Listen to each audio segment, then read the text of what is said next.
নতুন জীবনে পা রাখার দিনটিকে স্মরণীয় করে রাখতে সবাই কত রকম পরিকল্পনা করেন। তবে কেউ কেউ শুধু নিজের আনন্দ নয়, বরং প্রিয়জনের বহুদিনের লালিত স্বপ্ন পূরণের দায়িত্বও নেন।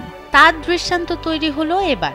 বরের বাবার দীর্ঘদিনের অপূর্ণ একটি স্বাদ, পুত্রবধূকে তিনি আকাশ পথে একদম উড়ে আসা রাজকন্যার মতো করে বরণ করে নেবেন।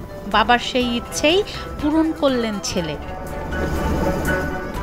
বর পেশায় এমবিবিএস ডাক্তার, যার সাথে গাঁট ছড়া বাঁধতে চলেছেন সেই কনেও সদ্য পাশ করা ডাক্তার। ধুমধাম করে বিয়ের সব আনুষ্ঠানিকতা সম্পন্ন হওয়ার পর যখন কনে বিদায়ের পালা, ঠিক তখনই দেখা গেল ভিন্ন দৃশ্য। কনে ডাক্তার খালেদা মঞ্জু নওরিনকে নিয়ে বর নাজমুল হুদা রাইহান হেলিকপ্টারে করে উড়াল দিলেন টাঙ্গাইলের নাগরপুরের উদ্দেশ্যে। হেলিকপ্টারে উড়ে যাওয়ার দৃশ্য দেখতে হাজারো মানুষ ভিড় জমালো।